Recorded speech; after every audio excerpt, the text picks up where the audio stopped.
Dans le rétro, il y a 80 ans, le miracle de Dunkerque arrivait des côtes anglaises sous le nom d'Opération Dynamo.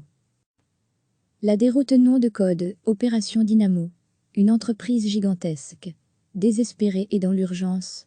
Elle marquera le cours de la Deuxième Guerre mondiale. Et l'histoire mondiale, c'était à Dunkerque, il y a 80 ans. Retour sur un incroyable déploiement de force et d'héroïsme. Un terrible blizzard venu de l'Est. Un irrésistible raz de marée. Un rouleau compresseur. Implacablement, depuis le 10 mai, l'armée allemande déroule sa gigantesque puissance dans nos contrées. La drôle de guerre est déjà loin derrière. Après avoir déboulé sur les Pays-Bas et la Belgique, traversé la Meuse contre toute attente à Sedan, les tanks de la Blitzkrieg continuent de progresser. Rien ne leur résiste. La rapidité des chars allemands et des troupes terrasse les Alliés. La maîtrise du ciel par la Luftwaffe est indéniable. Mais au lieu de foncer droit sur Paris, au sud, Hitler et son état-major ont une autre idée. C'est le plan Manstein. L'objectif, bifurquer vers le nord-ouest, enfermer les armées anglaises, françaises, canadiennes et belges dans une nasse, les pousser vers la mer et les acculer sur les plages.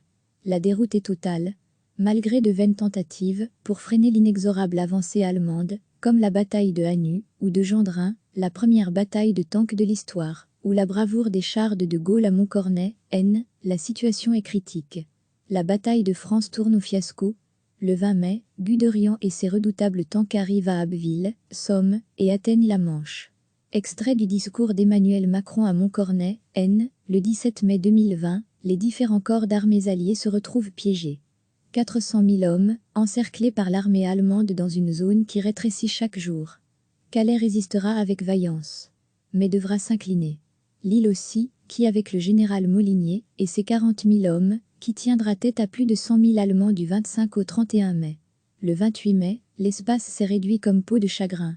Il n'est plus compris que sur une zone s'étendant de Gravelines à Nieuport, et d'une petite dizaine de kilomètres à l'intérieur les terres. Sur les plages de Dunkerque et de Brédune, les troupes commencent à s'amasser. Les soldats sont bientôt plus de 300 000, dont environ 100 000 Français. Dans les airs, les Stuka, avions de guerre allemands, fondent sur les plages et mitraillent à tout va. Leur bruit caractéristique fait palpiter les cœurs. Va-t-on pouvoir échapper à ce piège?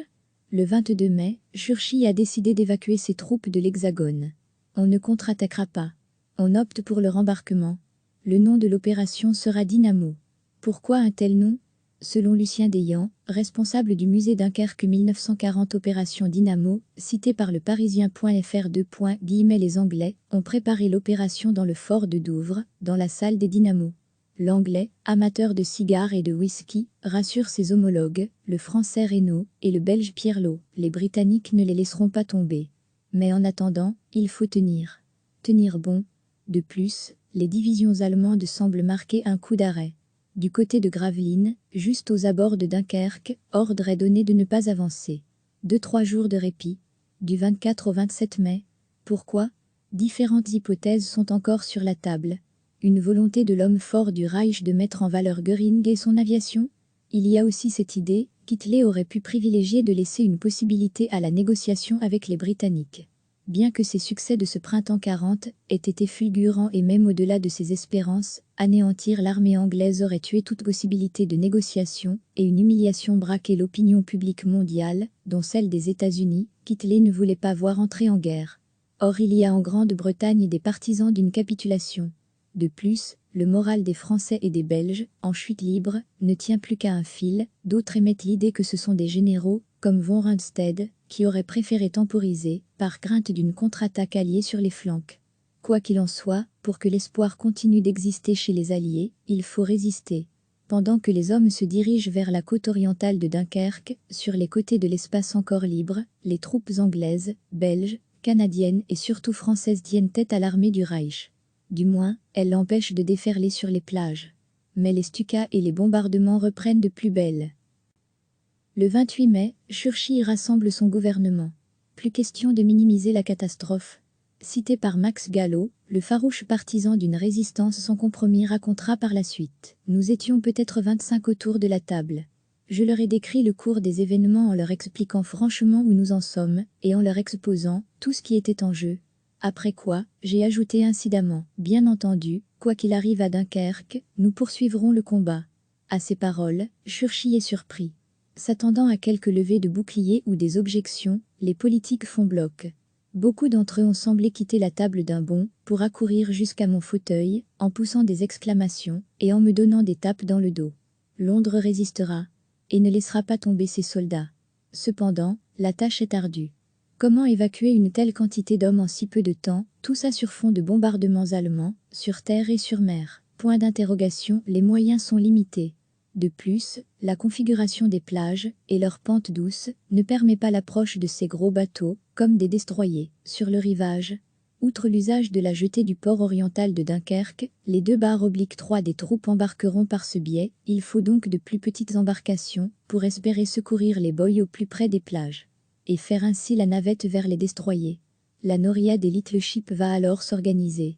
L'appel a déjà été lancé aux civils disposant de bateaux. Plus de 700 bateaux de pêche et de plaisance vont bientôt voguer vers les côtes françaises. Le message est aussi adressé aux Néerlandais. Une quarantaine d'embarcations se joindra aux opérations. Dans ses rêves les plus fous, Winston Churchill espère arriver à évacuer 45 000 hommes. 50 000 tout au plus. Le ciel offre aussi une chance à la Royal Air Force. Couvert, il ne permet pas une action optimale des forces du Reich. La RAF tient bon et essaye de protéger au mieux les opérations.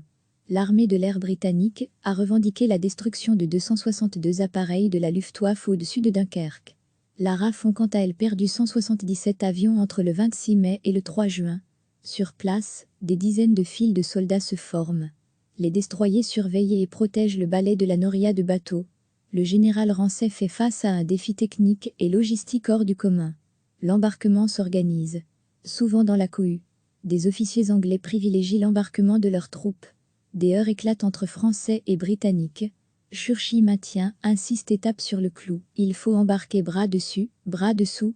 Et le miracle, que le Premier ministre britannique nommera ainsi par la suite, de se produire. Au 9e jour, environ 340 000 soldats ont été rapatriés, presque 200 000 Britanniques et 140 000 Français et Belges. Des milliers de soldats laisseront cependant leur vie sur les plages du Nord. Parmi eux, on compte quelques 5 000 noyés. De nombreux civils ont également été tués sous les bombes allemandes.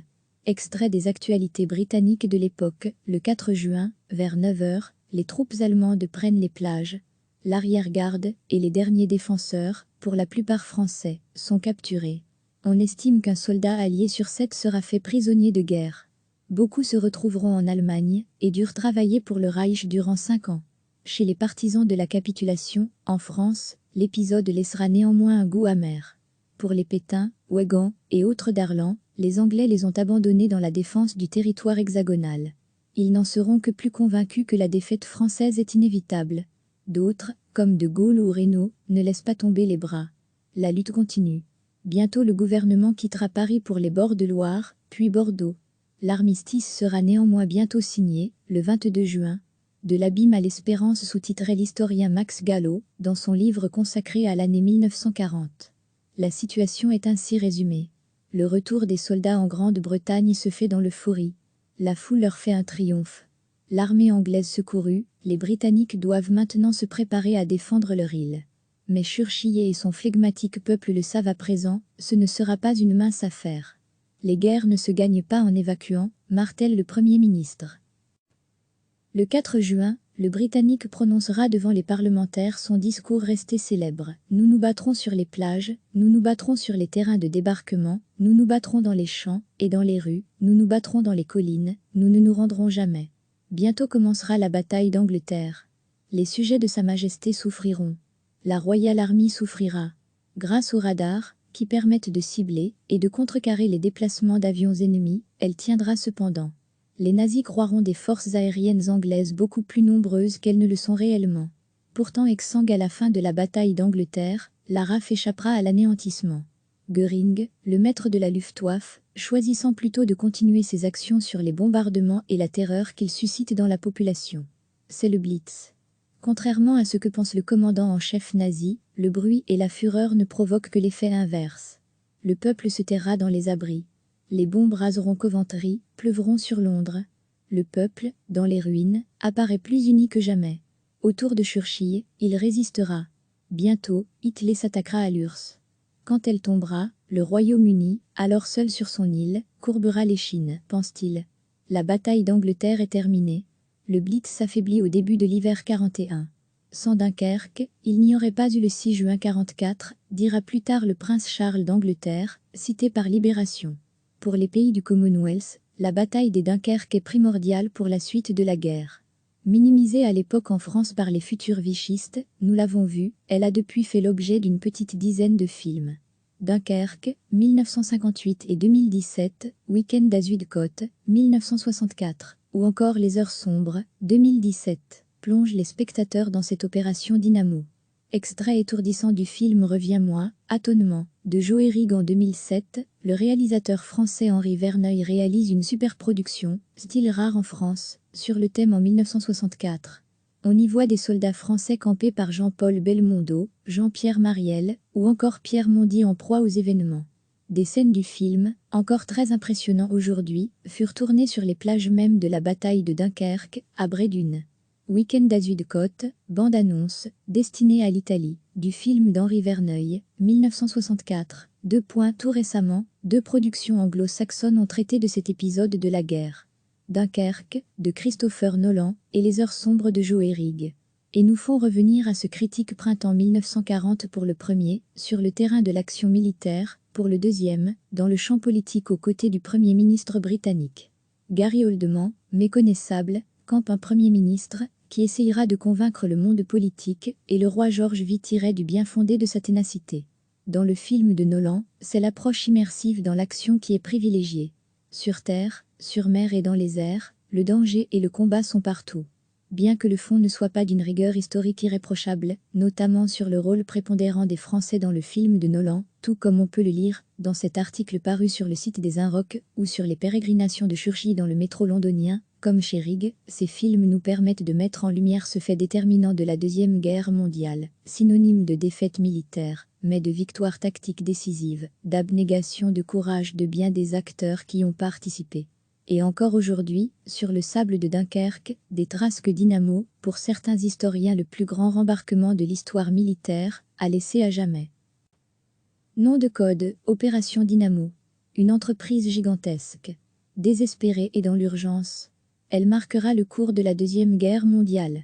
Et l'histoire mondiale, c'était à Dunkerque, il y a 80 ans. Retour sur un incroyable déploiement de force et d'héroïsme. La déroute, un terrible blizzard venu de l'Est, un irrésistible raz-de-marée, un rouleau compresseur. Implacablement, depuis le 10 mai, l'armée allemande déroule sa gigantesque puissance dans nos contrées. La drôle de guerre est déjà loin derrière. Après avoir déboulé sur les Pays-Bas et la Belgique, traversé la Meuse contre toute attente à Sedan, les tanks de la Blitzkrieg continuent de progresser. Rien ne leur résiste. La rapidité des chars allemands et des troupes terrasse les Alliés. La maîtrise du ciel par la Luftwaffe est indéniable. Mais au lieu de foncer droit sur Paris, au sud, Hitler et son état-major ont une autre idée. C'est le plan Manstein. L'objectif, bifurquer vers le nord-ouest, enfermer les armées anglaises, françaises, canadiennes et belges dans une nasse, les pousser vers la mer et les acculer sur les plages. Le piège, la déroute est totale, malgré de vaines tentatives pour freiner l'inexorable avancée allemande, comme la bataille de Hanu ou de Gendrin, la première bataille de tanks de l'histoire, ou la bravoure des chars de Gaulle à Montcornet, N, la situation est critique. La bataille de France tourne au fiasco. Le 20 mai, Guderian et ses redoutables tanks arrivent à Abbeville, Somme, et atteignent la Manche. Extrait du discours d'Emmanuel Macron à Montcornet, N, le 17 mai 2020. Les différents corps d'armées alliées se retrouvent piégés. 400 000 hommes, encerclés par l'armée allemande dans une zone qui rétrécit chaque jour. Calais résistera avec vaillance, mais devra s'incliner. Lille aussi, qui avec le général Molinier et ses 40 000 hommes, qui tiendra tête à plus de 100 000 Allemands du 25 au 31 mai. Le 28 mai, l'espace s'est réduit comme peau de chagrin.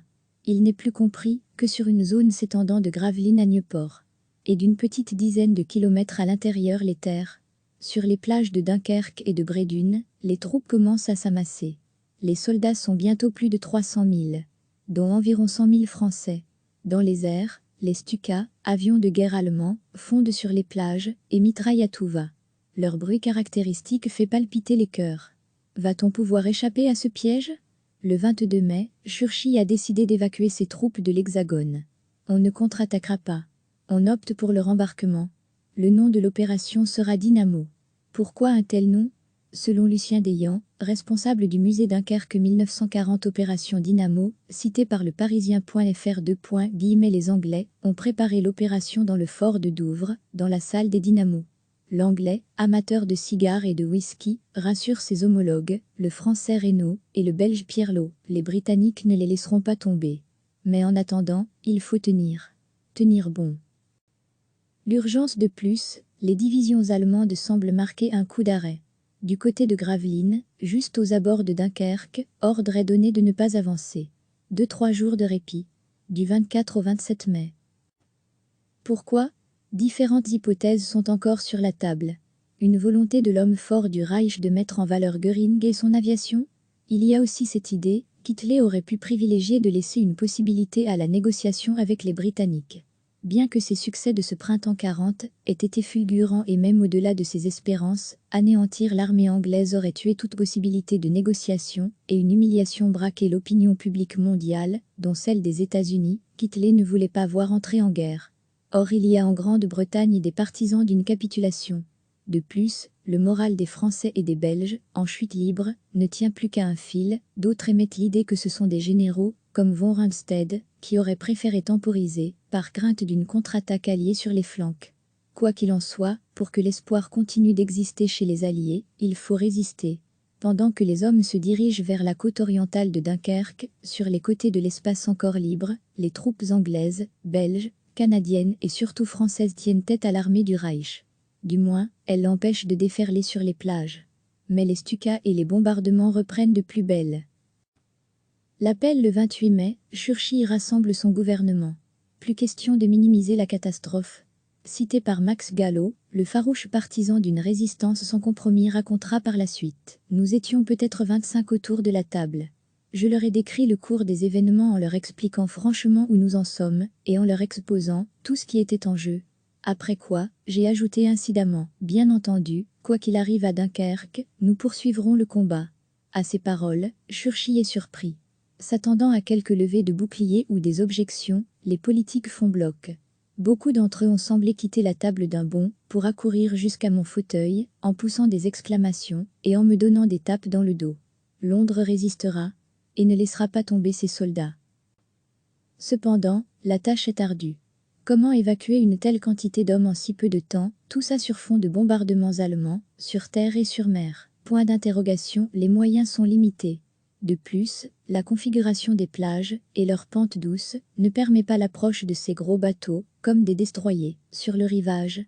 Outre l'usage de la jetée du port oriental de Dunkerque, les 2/3 des troupes embarqueront par ce biais, il faut donc de plus petites embarcations, pour espérer secourir les boys au plus près des plages. Et faire ainsi la navette vers les destroyers. La noria des Little Ships va alors s'organiser. L'appel a déjà été lancé aux civils disposant de bateaux. Plus de 700 bateaux de pêche et de plaisance vont bientôt voguer vers les côtes françaises. Le message est aussi adressé aux Néerlandais. Une quarantaine d'embarcations se joindra aux opérations. Dans ses rêves les plus fous, Winston Churchill espère arriver à évacuer 45 000 hommes. 50 000 tout au plus. Le miracle le ciel offre aussi une chance à la Royal Air Force. Couvert, il ne permet pas une action optimale des forces du Reich. La RAF tient bon et essaye de protéger au mieux les opérations. L'armée de l'air britannique a revendiqué la destruction de 262 appareils de la Luftwaffe au-dessus de Dunkerque. La RAF ont quant à elle perdu 177 avions entre le 26 mai et le 3 juin. Sur place, des dizaines de files de soldats se forment. Les destroyers surveillent et protègent le balai de la noria de bateaux. Le général Ramsay fait face à un défi technique et logistique hors du commun. L'embarquement s'organise. Souvent dans la cohue. Des officiers anglais privilégient l'embarquement de leurs troupes. Des heurts éclatent entre Français et Britanniques. Churchill maintient, insiste et tape sur le clou. Il faut embarquer bras dessus, bras dessous. Et le miracle, que le Premier ministre britannique nommera ainsi par la suite, de se produire. Au 9e jour, environ 340 000 soldats ont été rapatriés, presque 200 000 Britanniques et 140 000 Français et Belges. Des milliers de soldats laisseront cependant leur vie sur les plages du Nord. Parmi eux, on compte quelques 5 000 noyés. De nombreux civils ont également été tués sous les bombes allemandes. Extrait des actualités britanniques de l'époque. Le 4 juin, vers 9 h, les troupes allemandes prennent les plages. L'arrière-garde et les derniers défenseurs, pour la plupart français, sont capturés.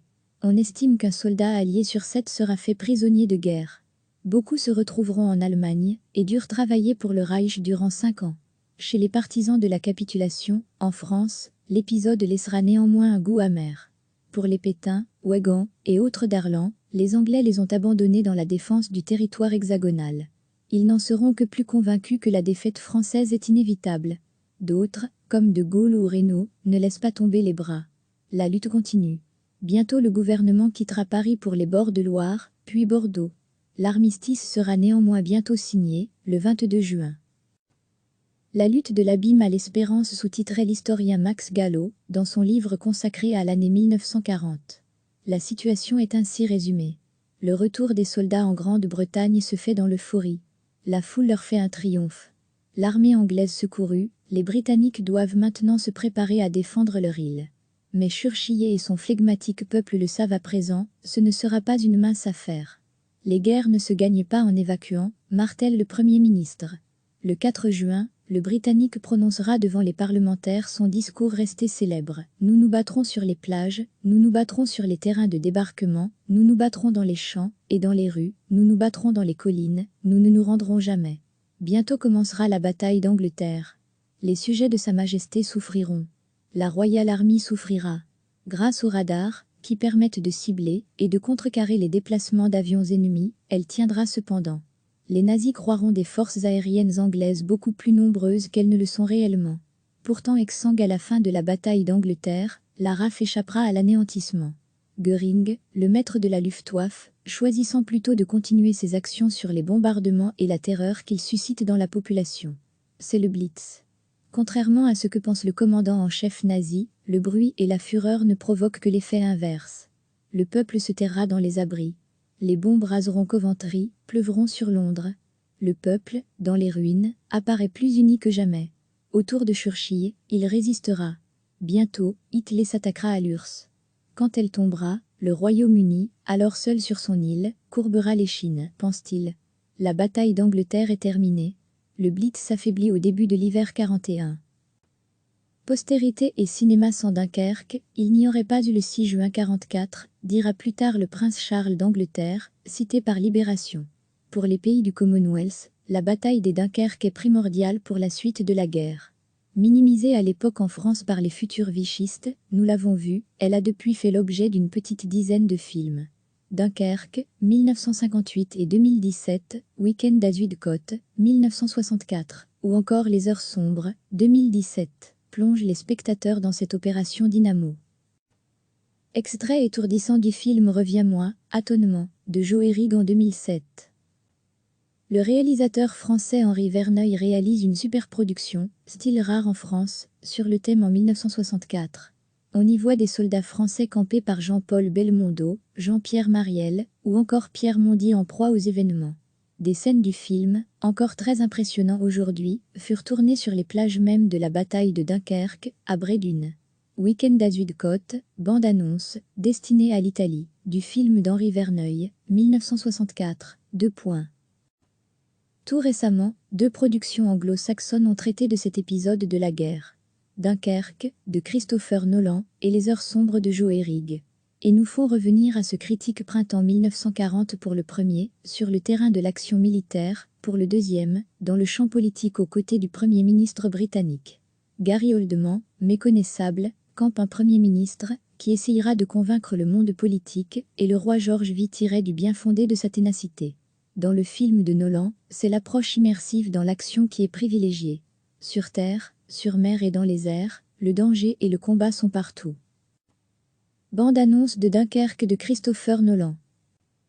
Bien que le fond ne soit pas d'une rigueur historique irréprochable, notamment sur le rôle prépondérant des Français dans le film de Nolan, tout comme on peut le lire dans cet article paru sur le site des Inrocks ou sur les pérégrinations de Churchill dans le métro londonien, comme chez Herrig, ces films nous permettent de mettre en lumière ce fait déterminant de la Deuxième Guerre mondiale, synonyme de défaite militaire, mais de victoires tactiques décisives, d'abnégation, de courage de bien des acteurs qui y ont participé.